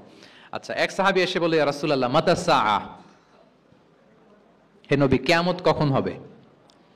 রাসূল সাল্লাল্লাহু আলাইহি ওয়াসাল্লাম কখন হবে উত্তর না দিয়ে প্রশ্ন করলেন, ওয়া মাযা আ'দাততা লাহা, কিয়ামতের তোমার কি প্রিপারেশন, আগে ওইটা বলো। কিয়ামত কবে হবে জানার জন্য এত ব্যতিব্যস্ত, আগে বলো হোয়াটস ইউর প্রিপারেশন ফর কিয়ামা, তোমার কি প্রস্তুতি? তাইলে আরেকটা প্রশ্ন। প্রশ্নের বিপরীতে উনি উত্তর না দিয়ে উনি আবার কি করলেন? সবাই বলুন তো, উনি আবার কি করলেন? উনি নিজে আবার প্রশ্ন করলেন। তুমি জিজ্ঞেস করলে কিয়ামত কবে, তুমি বলো কিয়ামতের প্রিপারেশন কি নিচ্ছ বলো। তো সে বলে যে লা শাই ইয়া রাসূলুল্লাহ, আমার কোনো প্রিপারেশন নাই, ইল্লা আন্নী উহিব্বুল্লাহ ওয়া রাসূলা, শুধু একটা জিনিসই আছে যে আমি আল্লাহ এবং আল্লাহর রাসূলকে ভালোবাসি। রাসূল সাল্লাল্লাহু আলাইহি ওয়াসাল্লাম বললেন, আনতা মা আমান আহবাবতা, তুমি যাদেরকে ভালোবাসো তাদের সাথেই জান্নাতে থাকবে। আল্লাহ আল্লাহর রাসূলকে ভালোবাসো, তাদের সাথে তুমি কই থাকবে? জান্নাতে থাকবে। তাহলে প্রশ্নের পিঠে প্রশ্ন ছুড়ে দেওয়া। এরপর একই প্রশ্নের জবাবে ভিন্ন ভিন্ন জনকে ভিন্ন ভিন্ন উত্তর দিয়েছেন রাসূল সাল্লাল্লাহু আলাইহি ওয়াসাল্লাম। এটাকে এডুকেশনের ভাষায় বলে পার্সোনালাইজেশন। কি বলে? মানে যার যেটা লাগবে। শিক্ষক ভালো বুঝে, কয়েকটা ক্লাস নিলে উনি বুঝে ফেলে যে কার রিসিভিং ক্যাপাসিটি কতদূর, কার কোনটাতে ঘাটতি, কার কোনটাতে সমস্যা। একজন আদর্শ শিক্ষক, একজন চৌকস শিক্ষক, তিনি খুব সহজে এটা ধরে ফেলেন। তো রাসূল সাল্লাল্লাহু আলাইহি ওয়াসাল্লাম হি was a very good observer, তিনি বুঝে ফেলতেন যে কার কোনটায় ঘাটতি। ফলে একই প্রশ্নের উত্তর উনি এক একজনকে এক একভাবে দিতেন। কেন? Based on the need of the addressee, যার যেটা দরকার ওইটার উপর গুরুত্ব আরোপ করে, যার যেটাতে ঘাটতি আছে সেটাতে গুরুত্ব আরোপ করে তিনি এক একজনকে কি করতেন? এক এক রকম উত্তর। অনেক সাহাবারা এরকম প্রশ্ন করেছেন যে আইয়ুল আমালি আফদাল ইয়া রাসূলুল্লাহ, সবচেয়ে শ্রেষ্ঠ আমল কোনটা? তিনি এক একজনকে এক একটা বলেছেন। কখনো বলেছেন যে আল্লাহর উপর ঈমান আনা, আল ঈমানু বিল্লাহি ওয়াহদা। কাউকে বলেছেন যে আল জিহাদ ফি সাবিলিল্লাহ, কাউকে বলেছেন আস-সালাতু ফি ওয়াক্তিহা, অন টাইমে সালাত পড়া। তার মানে যার যেটাতে ঘাটতি ছিল। কাউকে বলেছেন বিররুল ওয়ালিদাইন, কারণ তিনি দেখেছেন তার সাথে তার মা বাবার সম্পর্কে একটু ঘাটতি আছে, তারা এটা বলি, কারণ সবগুলোই ভালো কাজ, সবগুলোই কি ভালো কাজ। তাহলে যার যেটাতে ঘাটতি আছে সেটাতে গুরুত্ব আরোপ করে, এটা রাসূল সাল্লাল্লাহু আলাইহি ওয়াসাল্লাম করেছেন। মাঝে মাঝে রাসূল সাল্লাল্লাহু আলাইহি ওয়াসাল্লাম সাহাবীদেরকে মানে শিক্ষার্থীদেরকে উত্তর জানার জন্য ব্যাপকভাবে আগ্রহী করে তুলতেন। হ্যাঁ, এটা আরবিতে বলে তাশওয়ীকুস সামিঈন ইলা মা'রিফাতিল জাওয়াব, উত্তর শোনানোর জন্য আগ্রহী করে তোলা।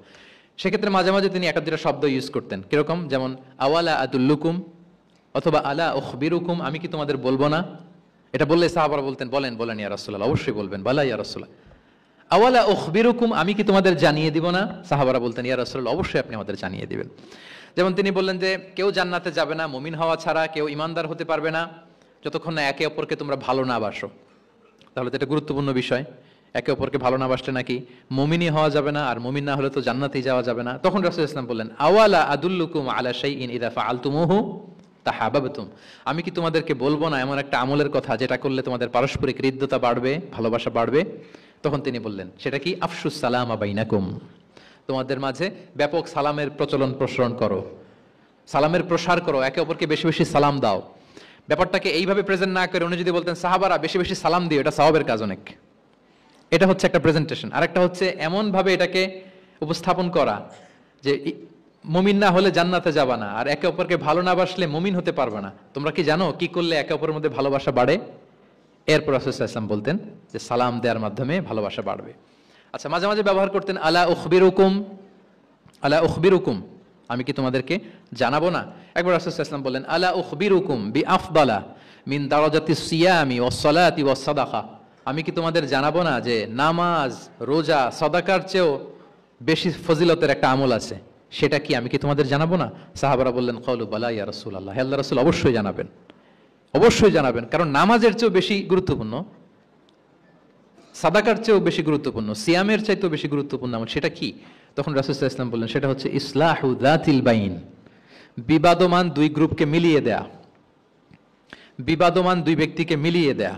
এটা নফল নামাজ, নফল সাদাকা, নফল রোজার চেয়েও বেশি কি ফজিলতপূর্ণ, বেশি গুরুত্বপূর্ণ। আমরা তো মনে করি শুধু নামাজ পড়লেই বোধহয় আমি অনেক সওয়াব পেলাম, রোজা রাখলেই সওয়াব পেলাম, শুধু জিকির করলে সাদাকা করলেই সওয়াব পেলাম। কিন্তু রাসূল সাল্লাল্লাহু আলাইহি ওয়াসাল্লাম বলেন যে দুইজনের মধ্যে একটু মনোমালিন্য তুমি মিলিয়ে দাও, এটা এর চেয়েও বেশি সওয়াবের। আল্লাহু আকবার। দুই গোষ্ঠীর মধ্যে দীর্ঘদিনের ঝগড়া মিলিয়ে দাও, এটা এর চেয়েও বেশি সওয়াবপূর্ণ। রাসূল সাল্লাল্লাহু আলাইহি ওয়াসাল্লাম মক্কা থেকে মদিনায় যেয়ে কি করেছেন, আউস এবং খাজরাজের দীর্ঘদিনের যুদ্ধ 1 ঘন্টার মধ্যে কি settle down. He was a very good mediator and arbitrator, চমৎকার মধ্যস্থতা করতে জানতেন তিনি। তাহলে এইভাবে উত্তর জানার জন্য শিক্ষার্থীদেরকে আগ্রহী করে তুলতেন। আচ্ছা, আরেকটা পদ্ধতি ছিল অবজারভেশন এন্ড কারেকশন। রাসূল সাল্লাল্লাহু আলাইহি ওয়াসাল্লাম, আমি আলোচনার শুরুতেই বলেছি, হি was a very good observer, চমৎকার পর্যবেক্ষণ করতেন এবং সংশোধন দিতেন। কে কি করছেন এটা খেয়াল রাখতেন, মানে চোখ কান খোলা রাখতেন। বাংলা আমরা কি বলি, বাংলা কি বলা হয় এটাকে, চোখ কান খোলা রাখা। মসজিদে নববীতে এরকম ভুরি ভুরি পাবেন যে রাসূল সাল্লাল্লাহু আলাইহি ওয়াসাল্লাম কে কি করতেছে অবজার্ভ করতেছে, ওইটার উপর বেস করে তাকে নাসিহা করতেছে। একটা বিখ্যাত হাদিস তো আপনারা জানেন, রাসূল সাল্লাল্লাহু আলাইহি ওয়াসাল্লাম বসা, এক বেদুইন আসলো, এসে তার উটটা মসজিদে নববীতে বাঁধলো, বেদে 2 রাকাত নামাজ পড়লো, নামাজ পড়ে হাত তুলে আল্লাহর কাছে দোয়া করে, ইয়া আল্লাহ আল্লাহুম্মা রহমনি ওয়া মুহাম্মাদা ওয়ালা তারহাম মা'ানা আহাদা, মানে ও আল্লাহ তুমি শুধু আমারে রহম করো আর মুহাম্মদ সাল্লাল্লাহু আলাইহি ওয়াসাল্লামকে রহম করো, আমাদের দুজনের সাথে আর কাউরে রহম করো না তুমি। বেদুইন তো কি, বেদুইন, মরুপল্লীতে বসবাস, আদাবুদ দোয়া, দ্য এটিকেটস অফ দোয়ার যে একটা আদব আছে, অন্যের জন্য দোয়া করলে যেটা নিজের লাভ, এগুলো তো জানে না। আল্লাহ তুমি আমারে মাফ করো, মুহাম্মদ সাল্লাল্লাহু আলাইহি ওয়াসাল্লামকে মাফ করো, আমাদের সারা আর কাউরে মাফ করো না, কাউরে রহম করো না। এটা রাসূল সাল্লাল্লাহু আলাইহি ওয়াসাল্লাম দূর থেকে বসে বসে অবজার্ভ করছেন আর বললেন, হায় রে, লোকটা একটা প্রশস্ত জিনিসকে সংকীর্ণ বানায় ফেললো। গোটা বিশ্বের সবাইকে যদি আল্লাহ ক্ষমা করে, রহম করে, আল্লাহর রহমের দরিয়ায় কোনো ঘাটতি হবে বলেন তো, হবে? একটা প্রশস্ত বিষয়কে সে সংকীর্ণ করে ফেললো। এরপর কতটা সে বেদুইন কি প্রকৃতির ছিল দেখেন, দোয়া টোয়া শেষে মসজিদে নববীর মাঝখানে বসে পেশাব করা আরম্ভ করছে। বিখ্যাত হাদিস জানেন, সবাই মারতে গেল, রাসূল ইসলাম থামালেন, বললেন পানি ঢেলে দাও, আর তাকে ডেকে বললেন, দেখো তুমি যে এখানে এই কাজটা করলা, প্রস্রাব করলা, এটা আমাদের এই মদিনার কমিউনিটির ইবাদতগাহ, এখানে এই কমিউনিটির লোকেরা নামাজ পড়ে, আল্লাহর জিকির করে, আল্লাহর কিতাব তেলাওয়াত করে, এটা কি ঠিক হলো তোমার? সে তো লজ্জায় অনুতপ্ত হয়ে কাচুমাচু। তাহলে এই যে অবজারভেশন করতেন এবং কারেকশন করতেন। আবার একদিন মসজিদে নববীতে বসা এক সাহাবী এসে নামাজ পড়লেন, নামাজ রাসূল ইসলাম দূর থেকে দেখতেছেন লোকটা কি করে, নামাজ পড়লো 2 রাকাত, পরে এসে নবীকে সালাম দিল। রাসূল ইসলাম সালামের উত্তর দিয়ে বললেন, ইরজি' ফাসাল্লি ফাইন্নাকা লাম তুসাল্লি, যাও আবার পড়ো, কারণ তুমি নামাজ পড়ো নাই, মানে নামাজটা ঠিক মতো হয় নাই, ইউ ডিডন্ট অফার ইউর সালাহ in a correct way, proper manner. ওই সাহাবী যে আবার 2 রাকাত পরে আসলেন, রাসূল ইসলাম একই কথা বললেন, ইরজি' সাল্লি ফাইন্নাকা লাম তুসাল্লি, হয়নি নামাজ, আবার পড়ো। আবার পরে আসলেন, আবারও একই কথা। এখন 3 বার পড়ার পরও যখন হয় না, বেচারা ভাবলেন আবার যে পড়লে তো একই হবে, আমি তো এটাই জানি।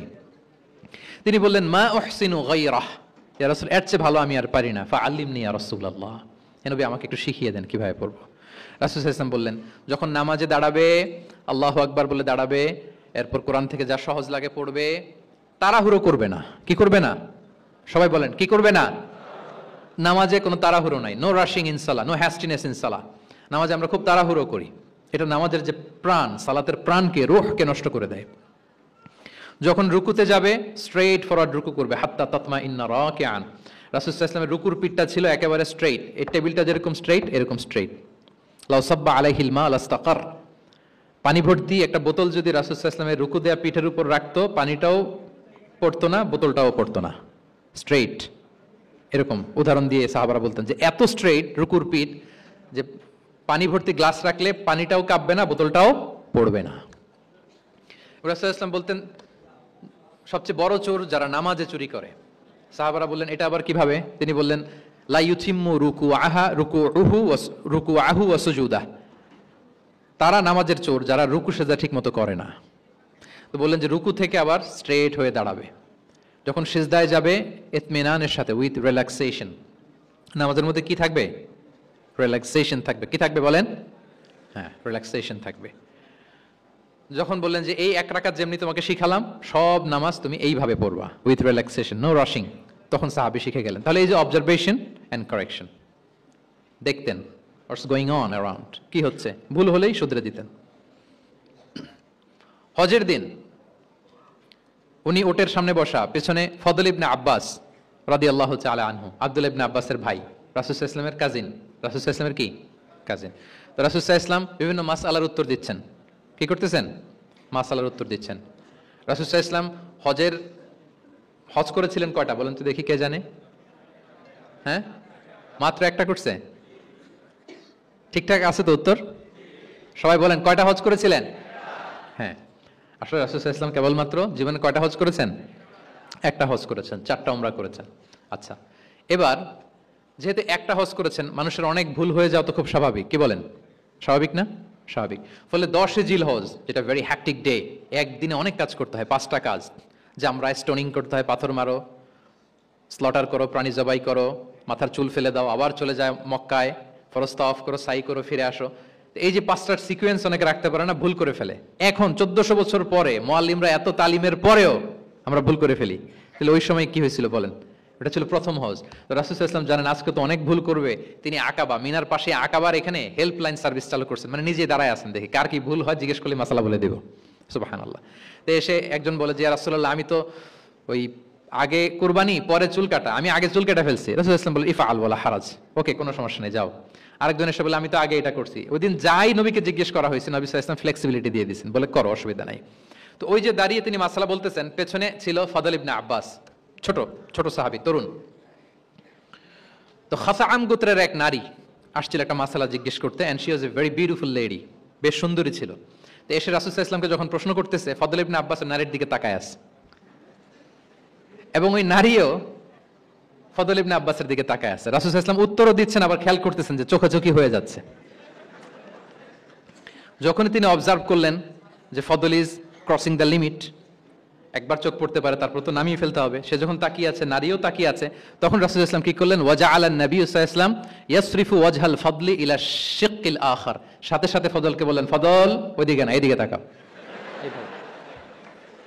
এটা সরাসরি হাদিসের অনুবাদ করে শোনাচ্ছি, আমার পক্ষ থেকে না, এটা বুখারীর হাদিস। ফাজআলা ইয়াসরিফু ওয়াজহাল ফদলি, ফদল ইবনে আব্বাসের চেহারাটা রাসূল সাল্লাল্লাহু আলাইহি ওয়াসাল্লাম ঘুরিয়ে ফেললেন যে ফদল ওইদিকে তাকানো যাবে না, এদিকে তাকাও। ফদল রাদিয়াল্লাহু তাআলা আনহু নিজেকে সামলে নিলেন। এই যে this is the point, observation. এটা কি বলে? Observation and correction. রাসূল ইসলাম he was a very good observer, what's going on around, কি চলতেছে সব দিকে চোখ কান খোলা। বাংলায় কি বলে? বাংলায় বললে বুঝবেন ভালো, চোখ কান খোলা রাখতে হবে। তো রাসূল ইসলাম খেয়াল করলেন এবং ওনার চেহারা ঘুরিয়ে দিলেন। এভাবে তিনি কেউ ভুল করলে শুধরে দিতেন। এবং শুধরে দেওয়ার আরেকটা নিয়ম রাসূল সাল্লাল্লাহু আলাইহি ওয়াসাল্লাম, আল্লাহু আকবার, অনেক পয়েন্টস এখানে, যে কিভাবে তিনি অন্যের ভুল শুধরাতেন। কিভাবে ভুল শুধরাতেন? আমরা কিভাবে ভুল শুধরাই? বাংলাদেশের যে টেন্ডেন্সি, কেউ ভুল করলে আর মাইক্রোফোন যদি পাই যে মাহফিলে, এইবার তো পাইছি ওই বেটারে, ও কাফের, ওর দাদা কাফের, ওর 14 গোষ্ঠী কাফের, ও মারা যাওয়ার পরে যেখানে কবর দিবে ওই কবরের উপর যে ঘাস উঠবে, ওই ঘাস যে গরু খাবে, ওই গরুর দুধ যে খাবে ও কাফের। মানে 14 গোষ্ঠীকে কাফের বানাই দিচ্ছে। আমি জাস্ট সিনারিওটা আপনাদের সাথে শেয়ার করি যে নিয়ম হচ্ছে কি। লেটস সে আমার একজন কো স্পিকার কোনো কিছু একটা ভুল করে ফেলছে, তার জানা নাও থাকতে পারে, আবার আমারও একটা জিনিস জানা নাও থাকতে পারে। কেউ ভুল করলে শুধরানোর নিয়ম হচ্ছে সে যে ভুলটা করলো এটা যে ভুল এটা জানানো, যে অনেকে এরকম এরকম বলে আসলে এটা ঠিক না, বরং ঠিক হচ্ছে এটা এবং এর পক্ষে দলিল হচ্ছে এটা, জাস্ট এটা বলে দেওয়া। এটা যদি বলে দেয় তাহলে কি হবে, যখন ওই যে ভুল করছে সে যখন শুনবে, তার নাম তো আর বলা হয় নাই, সে তো বুঝে যাবে এটা তো আমি ভুলটা করছি, ফলে আমি শুধরে গেলাম, ওই লোক শুধরে যাবে। আর বাকি যারা লিসেনার শ্রোতা তারা সবাই সতর্ক হয়ে যাবে। তাহলে যেটা উদ্দেশ্য ছিল কাউকে শুধরানো, ওটা হয়ে গেছে না? কারণ নাম নেওয়া প্রয়োজন হয়েছে? বলেন তো, রাসূল সাল্লাল্লাহু আলাইহি ওয়াসাল্লাম যখন কাউকে কারেক্ট করতেন তখন কখনো কারো নাম ধরে শুধরাতেন না, কারেক্ট করতেন না। আল্লাহু আকবার। নাম ধরে শুধরাতেন না, পাছে না সে লজ্জা পেয়ে যায়, পাছে না সে বিব্রত হয় মানুষের সামনে। সুবহানাল্লাহ। অন্যের রাইটস, অন্যের ব্যক্তিত্বের ব্যাপারে কতটা মর্যাদাশীল ছিলেন। কারণ কারো নাম ধরে তো আমার শুধরানোর দরকার নাই, এটা যে ভুল সোসাইটিকে এটা জানালেই হবে। তাহলে যে ভুল করছে সে শুধরে গেল, বাকিরা সতর্ক হয়ে গেল, ঠিক না? আচ্ছা, 3 সাহাবী মিলে একবার ভাবলো রাসূল সাল্লাল্লাহু আলাইহি ওয়াসাল্লাম বাড়িতে কি কি আমল করে আমরা একটু আম্মাজানদের জিজ্ঞেস করি, তাহলে আমরাও আমাদের আমল একটু বাড়াবো। যে জিজ্ঞেস করলো যে আম্মাজানারা একটু বলেন তো উনি বাসায় কি কি ইবাদত করে, কতটুকু কোরআন পড়ে, তাহাজ্জুদ কেমনে পড়ে। আম্মাজানরা বর্ণনা দিলেন। বর্ণনা শোনার পরে কান্নাহুম তাকাল্লুহা, ওনাদের কাছে একটু কম মনে হইলো, মানে অনেক এক্সপেকটেশন নিয়ে আসছিল। তারা ভাবছিল মানে রাতে ঘুমাই না, সারা রাত তাহাজ্জুদ আর কান্নাকাটি করে রাসূল সাল্লাল্লাহু আলাইহি ওয়াসাল্লাম কাটায় দেয়, তাদের এরকম একটা ধারণা ছিল। কিন্তু এসে শুনে যে না, আসার পরে নাকি ঘুমোতে যায়, অনেকক্ষণ ঘুমিয়ে এসে মাঝরাতে নাকি ওঠে। যা যা বর্ণনা শুনলো কান্নাহুম তাকাল্লুহা, এদের কাছে একটু কম মনে হলো। তো একজন বলতেছে আরে কম না, আইনা নাহনু মিন রাসূলিল্লাহ, কোথায় আল্লাহ রাসূল আর কোথায় আমরা। গফির আল্লাহু মা তাকাদ্দামা মিন যামবিহি ওয়া মা তাআখার, ওনার তো আগের পরের সব গুনাহই মাফ, আদতে তো গুনাহই নাই, নবীরা তো মাসুম। তো ওনার সাথে কি আমাদের তুলনা, আমাদের এত কম করলে হবে না, তো কি করতে হবে? একজন বলে যে আজকে থেকে আমি আর ঘুমাবোই না, সারা রাত তাহাজ্জুদ পড়বো। আচ্ছা, আরেকজন বলে আমি আর না খেয়ে মানে রোজা ছাড়া থাকবো না, আমি সাওমে বিসাল করবো, সারা বছর রোজা রাখবো, যা করে আল্লাহ, রোজা থামাবো না, আমি রেগুলার রোজা রেখেই যাব। আচ্ছা, আরেকজন বলে আমি আর আমার স্ত্রীদের কাছেই যাব না, আমি সন্ন্যাসী জীবন নিয়ে নিলাম, আমি সন্ন্যাসী থাকবো, স্ত্রীদের সাথে মেলামেশাতে এই আমি যাব না, আমি এটা থেকে বিরত থাকবো। এই কথা যখন রাসূল সাল্লাল্লাহু আলাইহি ওয়াসাল্লামের কানে গেল, রাসূল সাল্লাল্লাহু আলাইহি ওয়াসাল্লাম রেগে গেলেন। রেগে গিয়ে সাহাবীদেরকে জড়ো করলেন, জড়ো করে তিনি বলতে আরম্ভ করলেন, তিনি বললেন আনতুমুল্লাযীনা কুলতুম কাযা ওয়া কাযা, আচ্ছা তোমাদের মধ্যে কে কে নাকি এরকম এরকম বলছে। সুবহানাল্লাহ। তিনি বলতে পারতেন এই আব্দুল্লাহ স্ট্যান্ড আপ, দাঁড়াও, আব্দুর রহিম দাঁড়াও, এই আব্দুল সাত্তার তুমি নাকি বলছো যে সারা রাত, এটা একটা কথা বললা তুমি, তুমি নাকি বলছো যে সারা বছর রোজা, এটা তুমি কি কথা বলতো, ভুল কাজ করছো, এটাও জানো না তুমি, তুমি নাকি বলছো স্ত্রীদের সাথে মিশবা না। এরকম যদি Abdullah, Abdur Rahman, just for example, এইভাবে দাঁড় করিয়ে যদি নাম ধরে ধরে বলতেন, ওনারা সাহাবীদের সামনে লজ্জিত হতেন না? না, আনতুমুল্লাযীনা কুলতুম কাযা ওয়া কাযা, এটাই রাসূল সাল্লাল্লাহু আলাইহি ওয়াসাল্লামের কাউকে কারেক্ট করার, তাসহিহ করার অভ্যেস ছিল। মা বালু আকওয়ামিন ইয়াকুলুনা কাযা ওয়া কাযা, মাঝে মাঝে বলতেন মা বালু আকওয়ামিন ইয়াফআলুনা কাযা ওয়া কাযা, তোমাদের মধ্যে কেউ কেউ নাকি এমনটা এমনটা বলে, তোমাদের মধ্যে কেউ কেউ নাকি এমনটা এমনটা করে।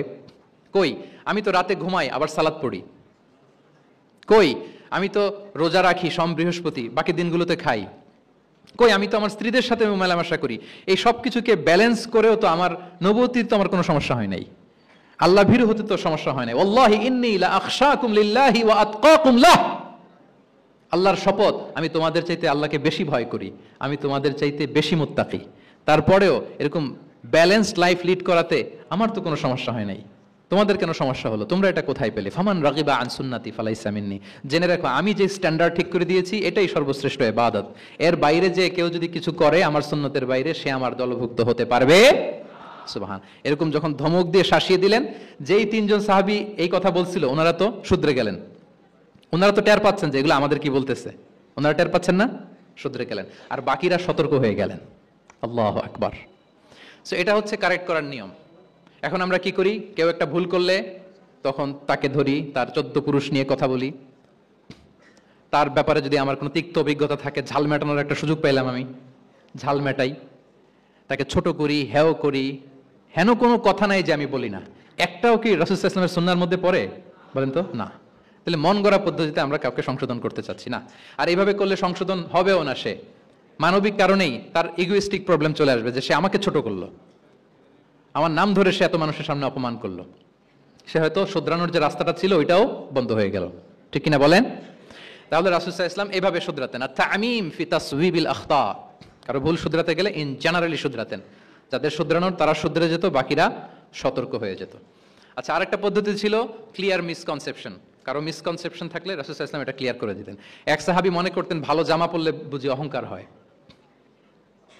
তিনি খুব সুন্দর ছিলেন দেখতে, খুব ভালো পোশাক পরিচ্ছদ পরতে পছন্দ করতেন। তিনি একবার বললেন, ইয়া রাসূলুল্লাহ, ভালো পোশাক পরলে কি অহংকার হয়? রাসূল সাল্লাল্লাহু আলাইহি ওয়াসাল্লাম বললেন, না। ইয়া রাসূলুল্লাহ, আমি ভালো জুতা পরতে পছন্দ করি, এটা কি অহংকার হয়? না, এটা অহংকার হয় না।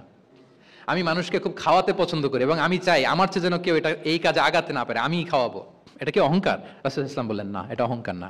অহংকার হচ্ছে আল কিবরু বাতারুল হাক্কি ওয়া গামতুন নাস। অহংকার হচ্ছে সত্যকে প্রত্যাখ্যান করা আর মানুষকে তুচ্ছ তাচ্ছিল্য করা। সুবহানাল্লাহ। তাহলে এই যে মিসকনসেপশন, সে ভাবছে ভালো পোশাক পরলে এটা অহংকার হয়ে যায়, ভালো জামা পরলে অহংকার হয়ে যায়, এগুলো তো অহংকার হয় না, বরং অহংকার হয় সত্যকে প্রত্যাখ্যান করলে আর মানুষকে তুচ্ছ তাচ্ছিল্য করলে। তাহলে এই জাতীয় মিসকনসেপশন ইন দ্য সোসাইটি, এটাকে তিনি ক্লিয়ার করে দিতেন। আচ্ছা, প্র্যাকটিক্যালি শেখানোর চেষ্টা করতেন। কি করতেন? প্র্যাকটিক্যালি। আচ্ছা, আর কয়েক মিনিটের মধ্যে আমরা শেষ করে দেব। যেটাকে প্রায়োগিক শিক্ষা, ব্যবহারিক শিক্ষা। অজু করে দেখাতেন, এইভাবে অজু করতে হয়। সালাত পড়ে দেখাতেন, সল্লু কামা রাআইতুমুনি উসাল্লি। সালাত তো হচ্ছে আল আমাল আল মুতাওয়ারাস, এই উম্মার অবিচ্ছিন্ন কর্মধারা। সালাত জিবরিল আলাইহিস সালামকে শিখিয়েছেন আল্লাহ, রাসূল সাল্লাল্লাহু আলাইহি ওয়াসাল্লামকে শিখিয়েছেন জিবরিল আলাইহিস সালাম, রাসূল সাল্লাল্লাহু আলাইহি ওয়াসাল্লাম শিখিয়েছেন সাহাবীদেরকে। এইভাবে অবিচ্ছিন্ন কর্মধারা, আরবিতে বলে আল আমাল আল মুতাওয়ারাস। এবং রাসূল সাল্লাল্লাহু আলাইহি ওয়াসাল্লাম বলতেন, সল্লু কামা রাআইতুমুনি উসাল্লি, আমাকে যেমনি সালাত পড়তে দেখো এইভাবে পড়ো।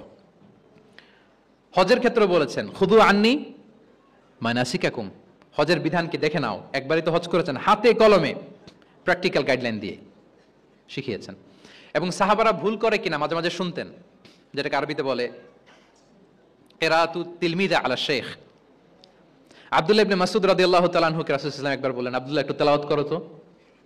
তিনি বললেন, আকরাউ আলাইকা ওয়া আলাইকা উনজিল, হে নবী, আমি আপনার সামনে দাঁড়ায় তেলাওয়াত করব, আপনার উপর কোরআন নাজিল হয়।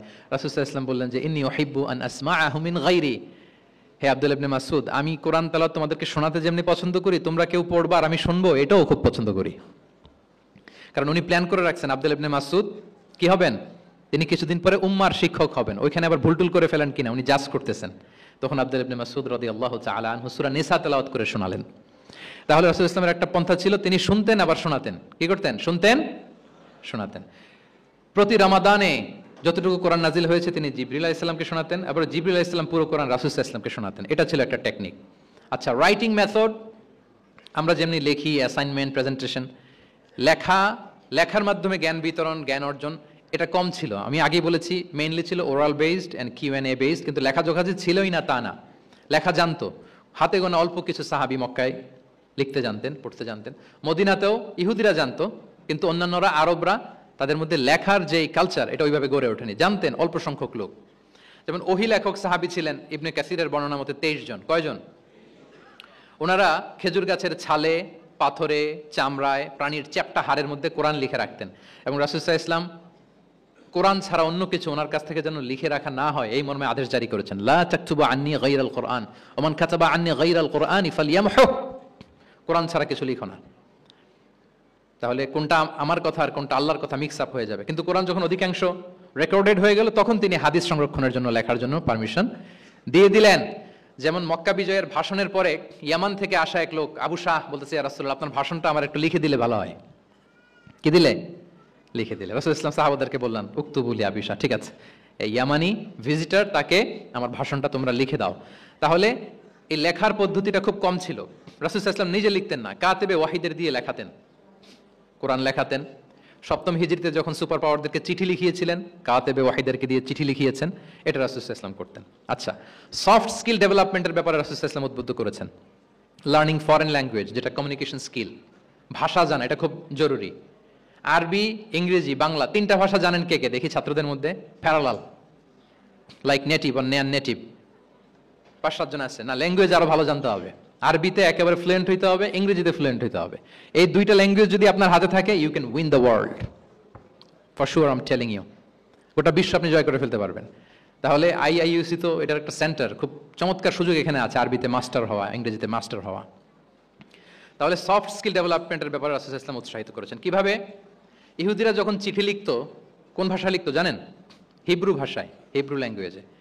এখন এইটা বোঝার জন্য রাসূল সাল্লাল্লাহু আলাইহি ওয়াসাল্লাম এক ইহুদিকে হায়ার করতে হতো যে তুমি একটু পরে বলো তো ওরা কি লিখলো, আচ্ছা এটা লিখছে। এর বিপরীতে রাসূল যখন আবার চিঠি লিখবেন তখন এক ইহুদিকে ডাকতে হতো যে আমি বলতেছি আরবিতে, তুমি এটা হিব্রুতে ট্রান্সলেট করে পাঠাও। তো যেহেতু ইহুদিরা বিশ্বাসঘাতকতার অনেকগুলো ইনসিডেন্ট আছে, ট্রেচারি, বিট্রেয়াল ইনসিডেন্ট অনেকগুলো আছে, রাসূল সাল্লাল্লাহু আলাইহি ওয়াসাল্লাম বললেন আমি ইহুদিদেরকে বিশ্বাস করতে পারি না, কারণ একজনটা নিয়ে আসলাম, চিঠি একটা লিখছে একটা, সে অর্থ শোনাইলো আরেকটা, আমি বললাম লিখতে একটা, সে বিশ্বাসঘাতকতা করে লিখে দিল আরেকটা, তাহলে ঝামেলা হয়ে যাবে না? রাসূল সাল্লাল্লাহু আলাইহি ওয়াসাল্লাম তিনি যায়েদ ইবনে সাবিত রাদিয়াল্লাহু তাআলা আনহুকে বললেন যে তুমি এই হিব্রু ল্যাঙ্গুয়েজ শিখবা, শিখে আমার পক্ষ থেকে অন বিহাফ অফ মি তুমি জুইশদেরকে চিঠি লিখবা, ওদের চিঠি আসলে তুমি আমারে পড়ে শোনাবা। ইন্নী লা আমানু আলা ইয়াহুদ ফি কিতাবি, আমি ইহুদিদেরকে বিশ্বাস করি না। রাসূল সাল্লাল্লাহু আলাইহি ওয়াসাল্লাম যখন ওনাকে অ্যাসাইন করলেন এবং দোয়া করলেন, রাসূল সাল্লাল্লাহু আলাইহি ওয়াসাল্লামের দোয়ার বরকতে উনি বলেন যে 15 দিন যেতে না যেতে I became master in Hebrew within 15 days, 15 দিন যেতে না যেতে আমি হিব্রু ভাষায় পণ্ডিত হয়ে গেলাম। এরপর থেকে যত চিঠি ইহুদিদের কাছে লেখা প্রয়োজন হতো আমি যায়েদ ইবনে সাবিত লিখে দিতাম, এবং হিব্রুতে চিঠি আসলে আমি অনুবাদ করে দিতাম। তাহলে দেখেন রাসূল সাল্লাল্লাহু আলাইহি ওয়াসাল্লাম কিন্তু এই কমিউনিকেশন স্কিল ডেভেলপমেন্ট করার জন্য, যেটাকে সফট স্কিল আমরা বলি, ইন্সপায়ার করেছেন না? তাহলে ল্যাঙ্গুয়েজ শিখবেন আপনারা, কি বলেন? শুধু আরবি ইংরেজি না, পারলে জাপানিজও শিখেন, চাইনিজও শিখেন, অনেক কাজে লাগবে। At least Arabic and English, ইনশাআল্লাহ বলেন। সবাই বলেন নাই? মাশাআল্লাহ তাবারাকাল্লাহ। আমার সময় বোধহয় শেষ হয়ে আসছে না? আমার 1টা পর্যন্ত সময় দেওয়া হয়েছিল, আর 1 মিনিট বাকি। ঠিক আছে, আমি শেষ করে দিচ্ছি। রিজনিং, মারিফাতুল ইল্লাহ, শুধু একটা লিগ্যাল অপিনিয়ন জানিয়ে রাসূল সাল্লাল্লাহু আলাইহি ওয়াসাল্লাম ক্ষান্ত হতেন না। কেন এটা হালাল, কেন হারাম, রিজনিং শিখিয়েছেন তিনি। এটা দীর্ঘ আলোচনা, ফিকহের আলোচনা, ওইদিকে যাব না, জাস্ট বলে রাখলাম পয়েন্টগুলো। ইমোশনাল ইন্টেলিজেন্স তিনি ইউজ করেছেন শিক্ষাদানের ক্ষেত্রে, অর্থাৎ আবেগ অনুভূতিকে নাড়িয়ে দিয়ে ছাত্রকে ইমোশনাল বানিয়ে তারপরে মেসেজ দেয়া। সুবহানাল্লাহি ওয়া বিহামদিহি।